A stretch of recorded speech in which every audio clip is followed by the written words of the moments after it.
Olá, o Brasil é o maior produtor de alimentos do mundo, mas essa excelente produção agrícola vem à custa, naturalmente, do uso intensivo de um recurso precioso, a água. No Brasil, cerca de 72% das vazões dos rios são usadas para a agricultura, especialmente a irrigada. Tecnologias desenvolvidas ao longo dos anos e que estão surgindo agora buscam fórmulas para se continuar com a boa produção, mas economizando mais água. Sobre esse tema, nós conversamos com Luiz Henrique Bassoi, engenheiro agrônomo, mestre, doutor e pesquisador da Embrapa, e Demétrios Cristofides, doutor em gestão de águas e professor da Universidade de Brasília. Obrigado pela presença dos dois, participantes do Fórum Mundial da Água, pessoas que conhecem bastante do assunto. Vamos começar pelo doutor Demétrios, por favor. Água na agricultura. Há muito esse mito de que a agricultura gasta demais água. Procede essa afirmação? Não, eu não vejo dessa forma. Inclusive, até essa informação inicial que vocês deram não está correta. Essa informação dizendo que retira 72% dos rios brasileiros, não é correta para a agricultura e não é correta o que está sendo dito. Para outros usos também. O certo é que da água derivada dos mananciais superficiais subterrâneos, daquela que é derivada para diversos usos, aí sim, 72%. Corresponde a 70% no mundo e no Brasil há um valor menor já. Menor de 70%? Menor que 70%. Mas a agricultura, então, é a principal responsável pelo consumo de água? Eu não utilizo também como conceito a palavra utilização como consumo. Isso é um conceito já ultrapassado. E qual é o conceito moderno? Ela, de certa forma, utiliza na função de sua produção uma quantidade maior de água do que os outros usos consumptivos. Esse é o modo correto de dizer. Mas utiliza, porque consumir não é o certo. Hoje, por exemplo, eu comi um tomate na hora do almoço, ele tem 95% de água. Então, quem utiliza a água? É a agricultura que produziu o tomate, ou eu que consumi o tomate. Consumidor final. Na realidade, eu poderia dizer que eu comi uma certa quantidade de água. Essa é uma forma correta. Se é para o alimento, né? Que a agricultura, ela também produz fibras e produz energia, né? Então, nós temos que, de certa forma, reconhecer que há necessidade de dar maior informação à população para que eles tenham noção precisa do que é o uso da água na agricultura. Eu nem digo uso, né? Mas é uma função, uma missão, né, que a agricultura tem de, através da água, produzir. A gente poderia classificar a água como um insumo da agricultura? Também seria correto dizer Ele isso? É chamado de insumo, né? É chamado de insumo porque sem água não poderia produzir, assim como é insumo para a indústria. Mas ele é um dos fatores que leva a produzir no Brasil e em outros países. Mas, por exemplo, em Israel, a água... Eu perguntei uma vez a um israelita que estava trabalhando com irrigação, quanto de água ele usava, ele falou, não uso água, eu uso solução. A água é parte dessa solução. A solução, digo, com nutrientes dissolvidos, carreados com a água. Solução é uma palavra boa para a gente falar do trabalho da Embrapa em relação a isso, né, professor Bassoi? O senhor concorda com a posição dele? O senhor acha que realmente existe um mito em relação ao uso, talvez excessivo, da água pela agricultura em escala mundial? Sim. Infelizmente, em função da crise hídrica que nós tivemos recentemente, em algumas regiões do país que historicamente não vivenciavam essa escassez ou cuidado maior com a utilização da água, esse número de 70% da água consumida, ele ganhou uma certa notoriedade. Isso é uma média mundial e é um valor que não representa bem o caso brasileiro. Existem regiões em que se consome menos e se consome mais, dependendo da atividade nessas regiões que estão presentes nessas regiões. E nós, os profissionais que estamos atuando diretamente ligado à agricultura irrigada, nós estamos contestando essa informação do jeito que ela está sendo colocada, porque na realidade a agricultura, e especificamente a agricultura irrigada, ela se utiliza da água. A água é um insumo e grande parte dessa água utilizada volta para a atmosfera através do processo que nós chamamos tecnicamente de evapotranspiração. A evaporação da água do solo e a transpiração de água pelas plantas. E parte dessa água vai ser constituinte do tecido vegetal, como o professor Demécio bem exemplificou no caso do tomate. Ele vai fazer parte da planta e constituindo de parte do que vai ser consumido. Então, há uma necessidade de esclarecer melhor a população a respeito do uso da água na agricultura. A maior parte volta para a atmosfera. É o que nós chamamos de o ciclo hidrológico. Então, é preciso esclarecer isso com uma maior clareza para toda a sociedade em geral. Inclusive, a gente sabe que esse gasto de água na agricultura é essencial para a sobrevivência das pessoas. Tudo. Então, é evidente que a gente não está querendo aqui fazer uma demonização da agricultura nesse sentido, na atividade produtiva, muito pelo contrário, né?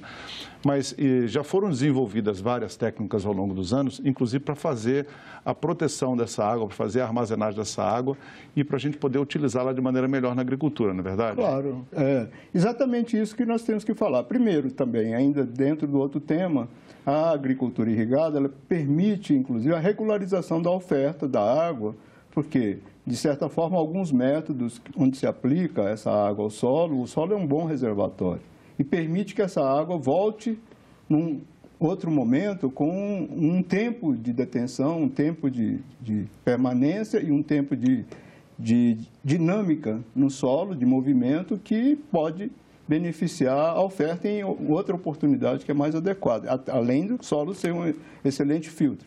Mas a pergunta que foi feita com tecnologia, sim, eu acabei de levantar as informações. Em 1974, quando o Brasil teve o primeiro 1 milhão de hectares de solos irrigados, 97% da área irrigada era pelo método de irrigação por superfície, especialmente o arroz por inundação no Rio Grande do Sul. Hoje, no total de 100%, corresponde a 20% da área total. O que é que veio substituir, o que veio de inovação e de tecnologia? Veio a irrigação por aspersão e veio a irrigação localizada. Bem, cada uma tem a sua escolha pelo agricultor a depender de diversos fatores, né? Por exemplo, a irrigação por superfície é que é aplicada no solo. Se for um solo com grande declividade, não é possível de usar porque ele tem capacidade de carrear e causar erosão e assoreamento. Então, se for fruta, o melhor, que são árvores isoladas, é fazer irrigação localizada, em alguns hortaliças também. Por quê? Porque aplica água somente na zona radicular do cultivo. A zona radicular tem aquele bulbo, que é tipo, o formato da zona radicular, e se fala em, então, vou oferecer a essa planta o bulbo úmido que ela necessita e a quantidade exata de água. Aí não tem perda por evaporação, não tem perda por escoamento superficial, somente, praticamente, a água que a planta necessita. E aí, hoje, a tecnologia permite que você diga, através de controle de timers e por diversos equipamentos que existem, quanto de água a planta precisa naquele momento. Então, se ela é menor, o bulbo pode ser menor, porque a zona radicular é menor. Se chove, aí desconta a chuva efetiva, então só vou dar de uma lâmina de 5 milímetros, choveu 2 milímetros de chuva efetiva, eu vou dar os 3 milímetros. Então, há condições de reduzir bastante a quantidade de água com inteligência, né? Essa é uma forma. A irrigação, então, por superfície, que cedeu lugar para a irrigação, que é por aspersão ou irrigação localizada, que é gotejamento e microaspersão, ela hoje ocupa 75%, quase 80%, da cobertura de sistemas que as áreas irrigadas do Brasil têm. Hoje temos 7 milhões de hectares irrigados e é uma situação bem diferente da anterior. Mas, inclusive, há como a própria irrigação por superfície ficar mais eficiente. Acabamos de verificar que no Rio Grande do Sul, em 1970, se usava 16 mil metros cúbicos de água por cada hectare de arroz que era irrigado. Hoje se usa 8. Só que naquela oportunidade, a produtividade de 1 hectare era 4 toneladas e hoje a produtividade é de 12 toneladas. Então, o termo que é usado pelas entidades internacionais e nós usamos é pegada hídrica. Para cada cultivo, quanto foi usado de água. Por exemplo, uma maçã de 100 gramas, 70 litros d'água. Um cafezinho, 140 litros d'água. Se formos ver o dado da FAO, vai dizer que o arroz, para produzir 1 quilo, precisa de 2.500 litros d'água. Então, mas acontece que hoje nós estamos produzindo arroz no Brasil com 800 litros d'água. São 4 vezes abaixo daquele indicador internacional.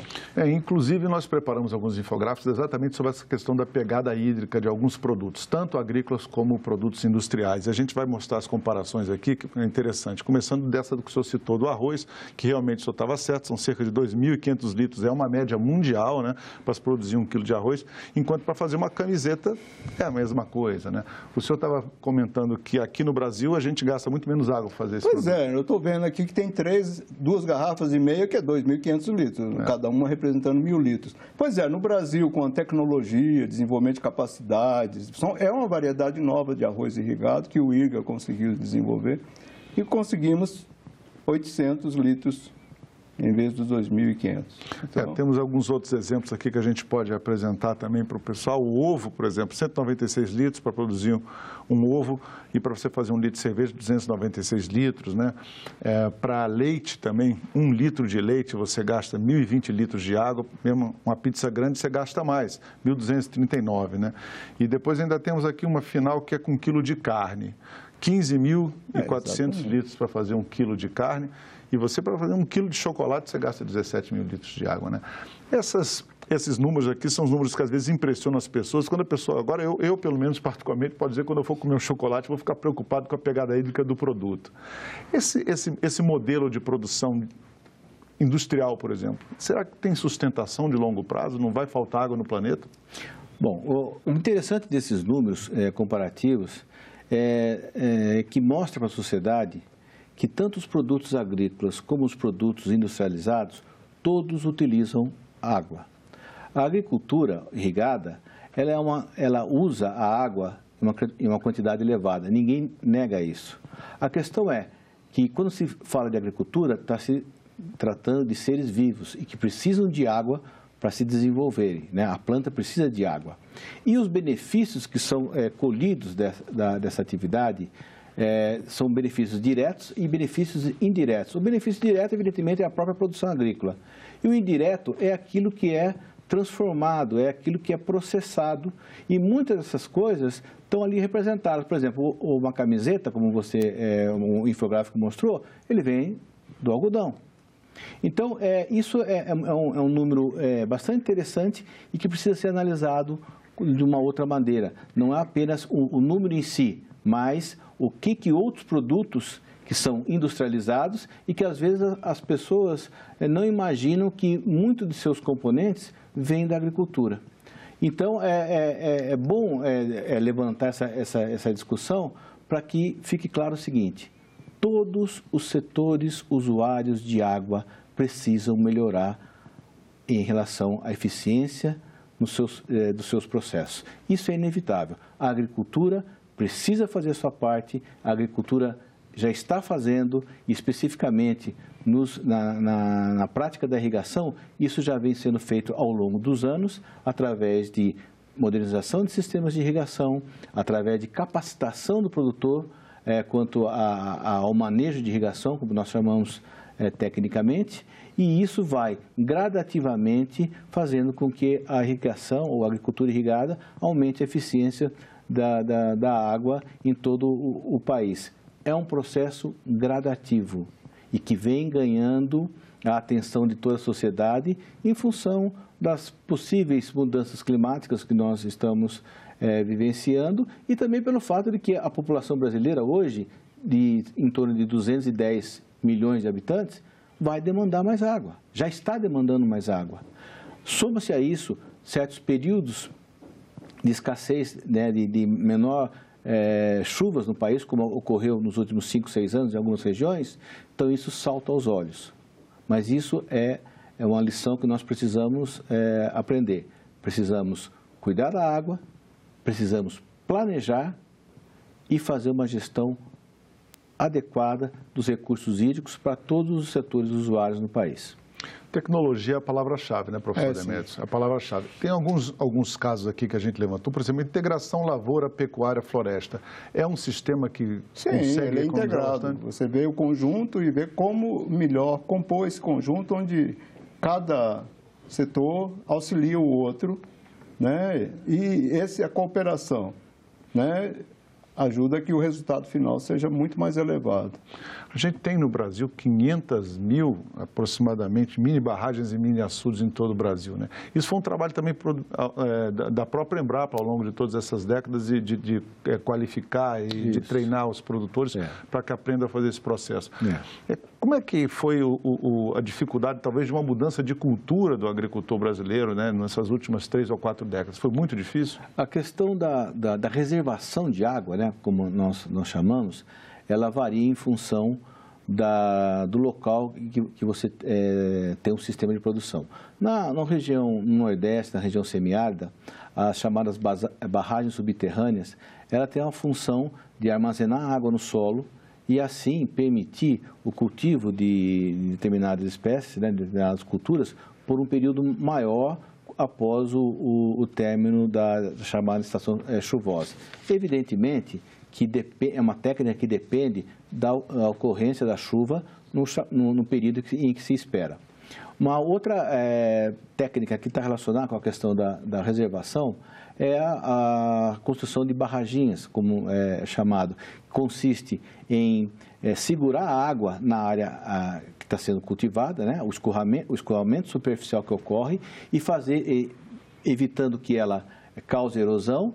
Ela é represada em pequenas barraginhas e, com isso, ela vai se infiltrar no solo. Então, é uma outra possibilidade. E tem também uma coisa que foi um pouco debatida, está sendo debatida ainda, mas precisa também de conscientização. É a reservação de água para a própria prática da irrigação.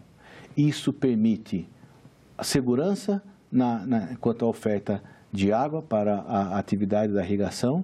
E isso aí também pode, desde que seja bem executado, inclusive aumentar o manancial de água de um local onde o reservatório existe. Evidentemente, isso tem que ser feito com base em critérios técnicos, planejado, e se o reservatório ele é utilizado por várias unidades produtoras, por vários produtores, precisa-se ter uma regulamentação com o seu uso e cada um saber o limite que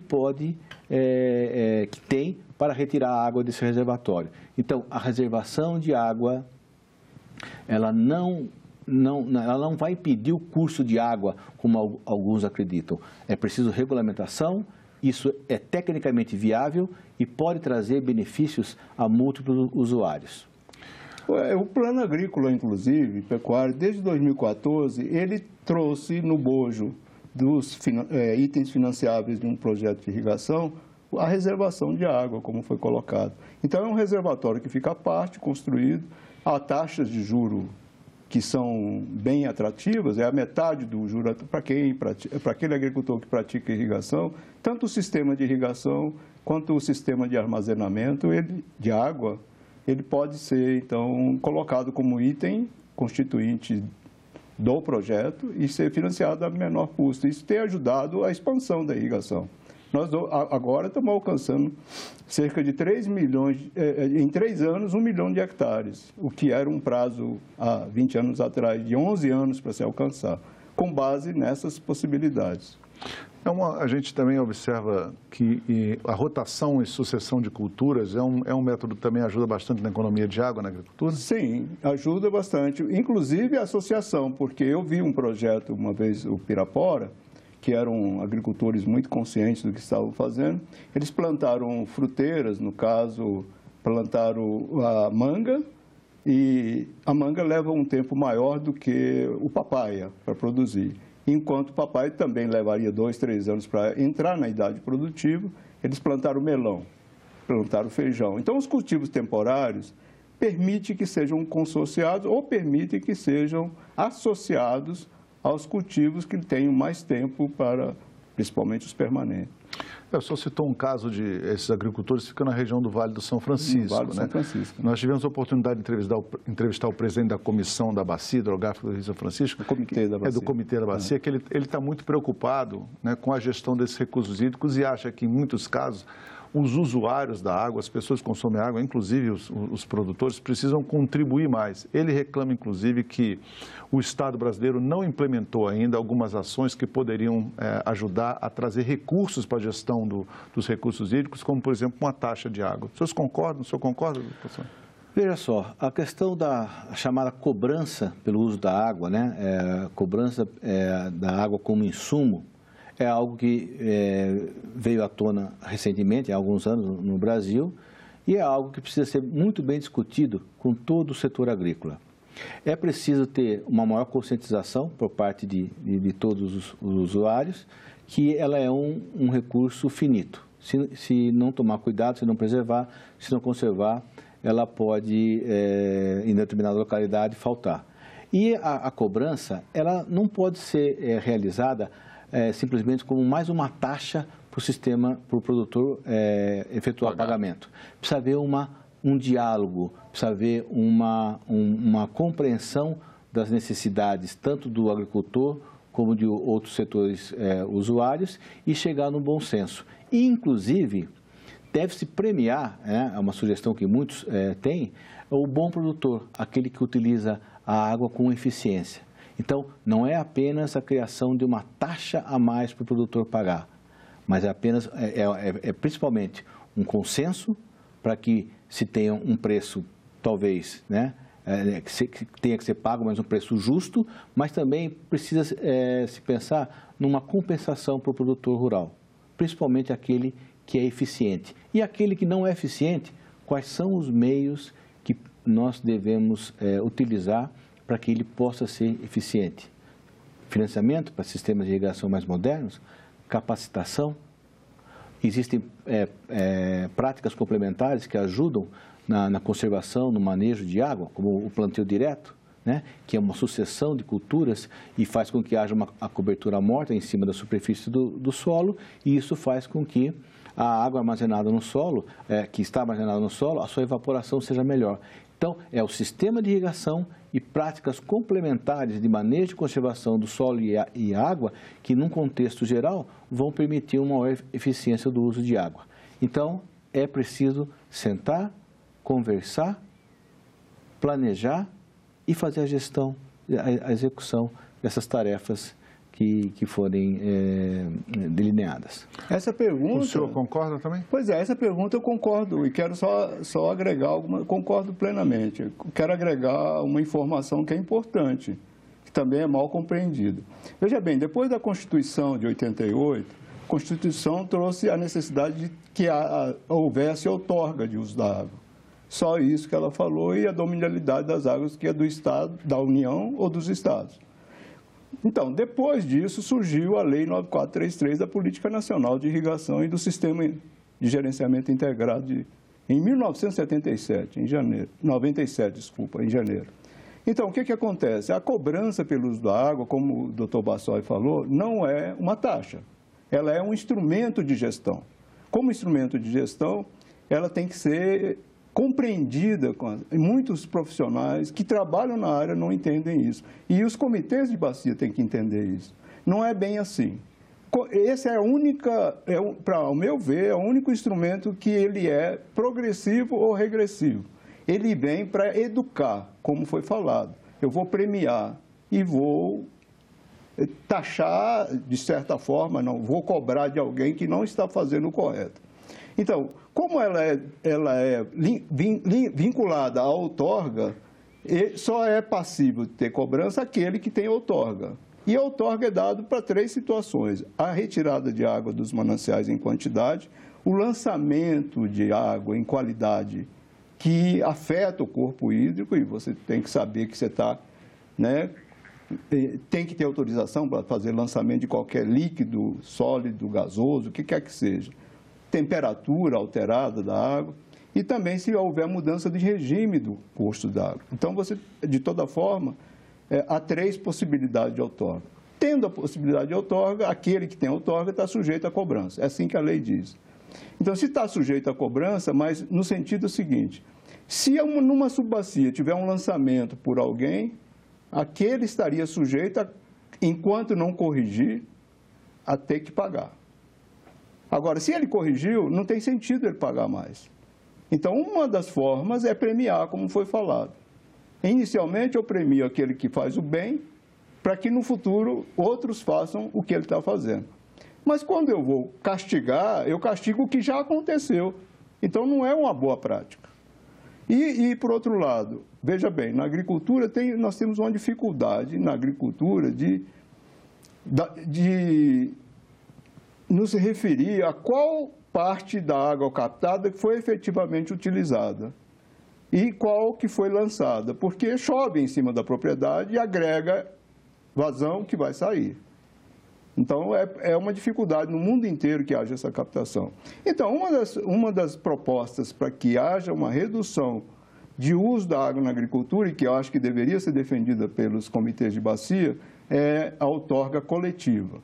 Porque a outorga coletiva faz uma indução a que os agricultores se reúnam como se fosse num bloco de apartamentos e eles mesmo dizem o como deve fazer. Por exemplo, no caso do arroz, se eu tenho um produtor com boas práticas, com treinamento, que recebe prêmio, que ele vai fazer com 800 litros 1 quilo de arroz, ele merece receber esses 800 litros em detrimento de um outro que está usando os 2.500. Por que eu vou dar 2.500 para alguém produzir a mesma coisa que o outro produz? Eu poderia ter 4 agricultores recebendo 800, 5 agricultores recebendo 800, e não aquele que pratica inadequadamente. Essa é a forma moderna de fazer gestão das águas. Eu queria agradecer aos dois, professor Bassol e professor Demetrios, pela presença do programa e pelos importantes esclarecimentos que vocês deram para a gente. Muito obrigado. Muito obrigado pela oportunidade também, viu? Agradeço. Obrigado. Bom, se você quiser rever, baixar ou assistir os nossos programas, você pode usar o link que está disponível no senado.leg.br/TV ou então no canal da TV Senado no YouTube, youtube.com/TV Senado. Para você fazer um comentário, crítica ou sugestão, você pode mandar um WhatsApp para 61 999 66 1616 ou telefonar de graça para 0800 61 2211. Obrigado pela companhia e até o próximo Cidadania.